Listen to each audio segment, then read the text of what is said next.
and the weather and how it makes everything so different all the time. This is another take on Little Black Sands Beach. This was more in the spring when the California poppies come out. And I really love when I paint the same location, the foreground flowers change all year. So the color and the composition change.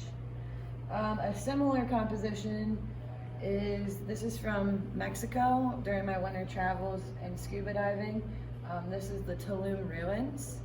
So I'm newly into scuba diving and I'm starting to want to capture what the coral and the fish look like under the water. So I would say right now I'm mainly painting local landscapes, underwater landscapes, and plants. More specifically cannabis flowers because I work in the cannabis industry. Right here, these are just some samples of paintings that I'll whip up on a Sunday when I have off from work. I'll come to the cove and post up somewhere and just start a small little composition. And then I'll take it home and work on it when I can. And I like layering acrylics in a translucent way to get this really like moving, fluid depth. I think what I'm trying to do is translate what I've learned in encaustic painting, which is beeswax and tree resin paint. I really enjoy encaustic and making my own encaustic paint. However, I don't really have the space to do that right now, so I'm developing my style in acrylics. They're easier for me when I'm out in the elements anyways.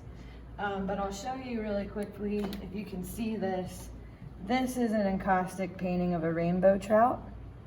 And it's just a photo of it, but this texture you can see on the fish is the natural organic buildup of the wax.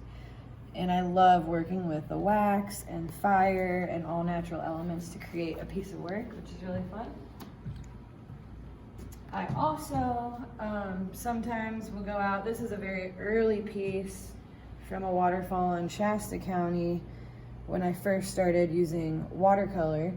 And what I'll do is go capture something like this as more of a sketch, bring it home and do a bigger acrylic piece.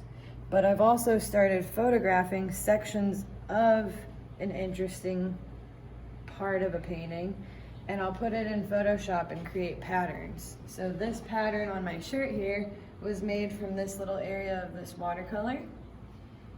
And I'm starting to put it on products. This is a pillowcase, and this is a fanny pack.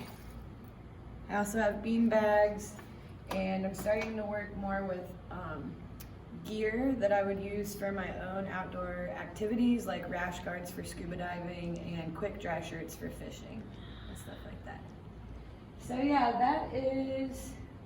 that's the lowdown on my art and how I got to where I am with my painting right now.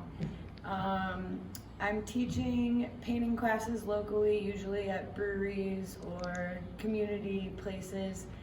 Right now, I'm not teaching because of the shutdown, but once everything chills out, I'll be teaching at Jippo again here in Shelter Cove, and hopefully vending at local art events like I did last year in Shelter Cove, North Country Fair, Summer Arts Festival, and whatever else I can find to get into. So thanks for checking out my art, and if you want to see anything else, you can go to jessicarwillis.com or connect with me on Instagram at Jessica Willis Art or on Facebook. And I have a bunch of new products, fabrics, and paintings coming out soon. Thank you.